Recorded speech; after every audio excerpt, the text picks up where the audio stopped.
పేదలకు ఇచ్చిన నోటీసులు వాపసు తీసుకోవాలి. పేదలకు ఇచ్చిన నోటీసులు వాపసు తీసుకోవాలి. పేదలకు ప్రభుత్వం హామీ ఇవ్వాలి. డబుల్ బెడ్రూమ్ లో ఉంటున్న పేదలకు ప్రభుత్వం హామీ ఇవ్వాలి. డబుల్ బెడ్రూమ్ లో ఉంటున్న పేదలకు ప్రభుత్వం హామీ ఇవ్వాలి. మరి మన అందోల్ నియోజకవర్గం హెడ్ క్వార్టర్ అందోల్ జోగిపేటలో గతంలో బాబుమోహన్ గారు ఉన్నప్పుడు పట్టా సర్టిఫికేట్ ఇవ్వడం జరిగింది. దాని తర్వాత నిర్మాణం పూర్తి చేసి క్రాంతి గారి నాయకత్వంలో మరి బీఆర్ఎస్ ప్రభుత్వం నాయకత్వంలో పేద బడుగు బలహీన వర్గాల కోసం ఆ ఇల్లు నిర్మించడం జరిగింది, పూర్తి చేయడం జరిగింది. అక్కడ ఉండే వాళ్ళందరూ ఏదైతే గతంలో రెవెన్యూ వాళ్ళు అందరూ కూడా ఇన్స్పెక్షన్ చేసి వాళ్ళు ఇల్లు లేదు, రూమ్ లేదు అని చెప్పేసి అన్ని ఎంక్వైరీ చేసిన తర్వాతనే వాళ్ళందరికీ కూడా లబ్ధిదారుల లిస్టు తయారు చేసి దాని తర్వాత మనం కళ్యాణ మండపంలో వాళ్ళందరికీ కూడా ఏదైతే చిట్టులు తీయడం జరిగింది. ఆ పేదవాళ్లకు వాళ్ళ తర్వాత ఒకరొకరు పోయి దాన్ని ఆక్యుపై చేసుకొని ఈరోజు అక్కడ నివాసాలు ఏర్పాటు చేసుకోవడం జరిగింది. అందులో ఏదైతే ప్రభుత్వం మారినంత మాత్రాన కక్ష సాధింపు చర్యలు తీసుకోకూడదు. ప్రభుత్వాలు వస్తుంటాయి పోతుంటాయి, ఏది శాశ్వతం కాదు. ఈరోజు ప్రజలు శాశ్వతం, సంక్షేమం శాశ్వతం. పేదవాళ్ళకి ఏదైతే కట్టించి నిర్మాణం చేయించి ఈ ఇండ్లు ఇవ్వడం జరిగిందో అది వాళ్ళ హక్కు, వాళ్ళకే ఉండాలి. ఈరోజు ఏదైతే మరి మున్సిపల్ కమిషనర్ గారు చర్య ఏదైతే తీసుకోవడం నోటీసులు ఇవ్వడం జరిగిందో దాన్ని తక్షణమే వెనుకకు తీసుకోవాలి. వెనుకకు తీసుకోకపోతే మున్సిపల్ ఆఫీసు ముట్టడిస్తాం. అవసరం అనుకుంటే ఇంకా పెద్ద ఎత్తున కలెక్టర్ దగ్గర పోయి కూడా మేము ధర్నా చేస్తాం. పేదవాళ్ళకి అన్యాయం చేయకండి. ఈరోజు గతంలో ప్రభుత్వం ఉంది, ఈరోజు ఈ ప్రభుత్వం ఉంది, రేపు మళ్ళీ కూడా పోవచ్చు. కానీ ప్రజలు మాత్రం శాశ్వతం అన్నది ఈ సందర్భంగా తెలియజేస్తున్నాను. ఏదైతే ఈ నోటీసులు ఇవ్వడం జరిగిందో ఆ నోటీసులను తక్షణం వాపసు చేసుకోవాలని చెప్పేసి మరి కోరుతున్నాం, మేము డిమాండ్ చేస్తున్నాం. పేదల పక్షాన తప్పనిసరిగా మేమందరం కూడా ప్రజాప్రతినిధులందరం ఉండి వాళ్లకు న్యాయం జరిగే విధంగా మేము పోరాటం చేస్తామని చెప్పేసి ఈ సందర్భంగా తెలియజేస్తున్నాను. ఇప్పుడు మన ఎంఆర్ఓ గారికి వినతి పత్రం ఇచ్చి మరి కలెక్టర్ గారికి పంపించాలని చెప్పేసి మీ ద్వారా కోరడం జరుగుతుంది. ఆందోళన జోగిపేట మున్సిపాలిటీలో గత 5 సంవత్సరాల కిందము డబుల్ బెడ్రూమ్లు నిర్మించి పేదలకి పంపిణీ చేసినారు. కానీ ఇప్పుడున్న ప్రభుత్వము దాదాపు ఆందోళన జోగిపేటలో కలిసి దాదాపు 200 మంది కుటుంబాలకు మీరు ఇక్కడ నివసిస్తలేరు, మీకు కాల్ చేయండి అని ఈరోజు నోటీస్ పంపించే పరిస్థితుంది. ఇది చాలా దుర్మార్గం. ఎందుకంటే ఈ డబుల్ బెడ్రూమ్లో అందులో ఉండేది పేద ప్రజలు.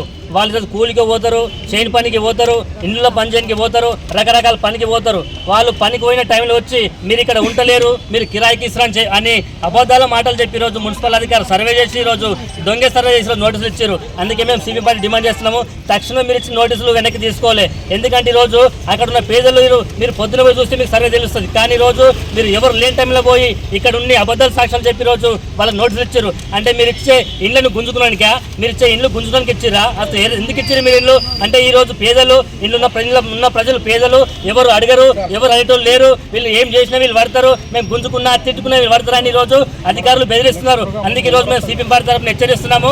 ఇక్కడున్న పేదలందరూ వాళ్ళు రకరకాల పనులకు పోతున్నారు, రకరకాల వస్తువులు సంపాదించుకోతున్నారు, రకరకాల కూలి పనులకు పోతున్నారు. కాబట్టి అక్కడ ఉన్న డబుల్ బెడ్రూమ్లో అందరూ అక్కడనే నివసిస్తున్నారు. ఎవరు కూడా దాన్ని అమ్మాయి ప్రయత్నం చేస్తలేరు, ఎవరు కూడా కిరాయికి ఇస్తలేరు. కాబట్టి ఈరోజు ప్రభుత్వం వాళ్ళకి ఇచ్చిన నోటీసులు వెనక్కి తీసుకోవాలి. తక్షణమే వాళ్ళకున్న ఎవరికైతే ఇండ్లు ఉన్నాయో వాళ్ళ ఇళ్లకున్న యథావిధిగా వాళ్ళు ఉండేటట్టు ప్రభుత్వం చర్యలు తీసుకోవాలి. ఈ రోజు ప్రభుత్వము వాళ్ళకి నోటీసు ఇచ్చి వాళ్ళకు భయభ్రాంతులకు గురి చేస్తుంది. ఈరోజు పేదలు మా ఇల్లు గుంజుకుంటారేమో అని రోజు కూలి బంద్ చేసి దుకాణం షాప్ బంద్ చేసి అక్కడ కుండలముడు బంద్ చేసి రకరకాల పనులు బంద్ చేసి రోజు ఎంఆర్ఓ ఆఫీస్ చుట్టూ రోజు వడిగాపులు ఆశపరుస్తుంది. ఎందుకు ఈ దౌర్జన్యం? ప్రభుత్వం ఎందుకింత వ్యతిరేకంగా వీళ్ళకి ఎవరు ఇస్తుంది? అంటే వీళ్ళు పని చేసుకోవద్దా, వీళ్ళు ఇక్కడ ఉండద్దా? ఇది తక్షణమే మేము ఖండిస్తున్నాము. వాళ్ళకు ఉండే డబుల్ బెడ్రూమ్ ఇల్లు వాళ్ళకి యథావిధిగా ఉండేది. ఈరోజు ప్రభుత్వం వాళ్ళకు భరోసా ఇవ్వాలి. మీ ఇండ్లు మీకే ఉంటాయి, మేము ఎవరు కూడా జోలికి రామని రోజు ఇక్కడ అధికారులు భరోసా ఇవ్వాలి. ఈరోజు నువ్వు ఇచ్చింది పేదలకే కదా, ఆ రోజు ఇచ్చింది ప్రభుత్వం పేదలకే కదా ఇచ్చింది. కానీ ఈరోజు ఎప్పుడు నువ్వు ఇచ్చిన 5 ఏళ్ళ వాళ్ళు ధనవంతులు అయినరా? అప్పుడు అమ్ముకునే స్థితికి వచ్చి రావాలి. అందుకే ఈరోజు మేము ఖండిస్తున్నాము. తక్షణమే పేదలకు భరోసా ఇవ్వాలి. పేదలు ఈరోజు రోడ్డు మీద ఇలా బడిగాపులు కాచేటట్టు ఈరోజు పేదలను భయభ్రాంతి గురి చేయొద్దు. వాళ్ళకి ఇచ్చిన కాయిదాలు మీరు తక్షణమే ఉపసంహరించుకోవాలని మేము సిపిఎం పార్టీ డిమాండ్ చేస్తున్నాము. రాబోయే రోజుల్లో మీరు ఇదే రకంగా కూడా మీరు కొనసాగిస్తే మేము ఇంట్లోకి తాళాలు వేసి మీ కార్యాలయం ముట్టడిస్తాం కూడా మేము సిద్ధం ఉన్నాము. ఈ పేదల తరపున రకరకాల పోరాటం చేయడానికి కూడా పార్టీ సిద్ధంగా ఉందని తెలియజేస్తూ నాకు ఇచ్చిన అవకాశం మీకు ధన్యవాదాలు. గరీబలం సార్ అన్నాడు, ఎప్పుడంటే అప్పుడు మీరు ఇంకోరికి వస్తున్నారు, మేము ప్రజలము కూలి పనికి చేయడానికి వెళ్తాము, ఏం లేదు ఎక్కడ లేదు. ఉన్న ఒక్క కొడుకు మా అన్న కొడుకు చనిపోయిండు, వాళ్ళ ఇంటికి వచ్చి ప్రక్కటు లేరు ఉన్నాను గిట్ట లేరు అని చిట్టి పెట్టి వెళ్ళిపోయారు. వాళ్ళ కొడుకు పోయిండు, వాళ్ళు ఇద్దరు ఉన్నారు, వాళ్ళు ఎక్కడ ఏం చేయాలి సార్? ఇంత ప్రజలు వచ్చిన తర్వాత వీళ్ళు ఇప్పుడు పోయి రాత్రి ఆలోచన చేస్తారు, మా ఇంట్లో పోయినా ఆలోచన చేసిన తర్వాత వాళ్ళకి హార్డ్ వస్తుంది, ఏమని వస్తారు? అప్పుడు ఎవరు జిమ్మేదారు? ఆడియోనా, లేకపోతే కలెక్టరా, లేకపోతే మళ్ళీ ఎవరు?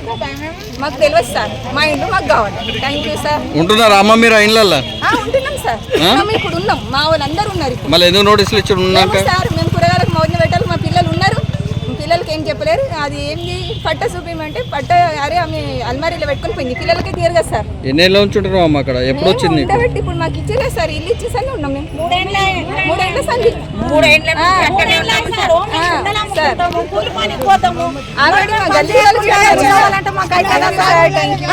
మార్కెట్లో కుండలు అమ్ముకుంటారు.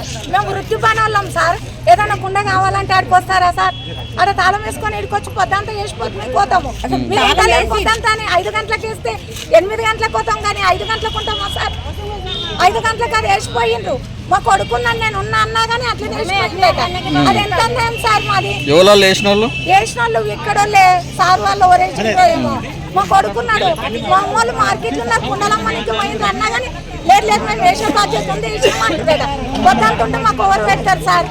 ఎన్నేళ్ళు అవుతుందమ్మా ఉండబట్టి 3 ఏళ్ళు సార్, 3 ఏళ్ళు ఇచ్చి సామాన్లు కూడా అన్ని ఉన్నాయి సార్ మా దగ్గర, పొయ్యి ఉంది అన్ని ఉన్నాయి. అవి లేకపోతే నువ్వు గిరాకీ ఇచ్చిన వాళ్ళని తీసుకో, కానీ మేము ఉండాక మా కేసుడు ఎంత అన్నాం సార్? అప్పుడు తిరిగినాం, ఇప్పుడు ఒక అన్నం తినకుండా కుండలు ఇచ్చిపెట్టి తిరగాలంటే సార్ బతుకు తిరిగిన కూలి బతుకు వాళ్ళము.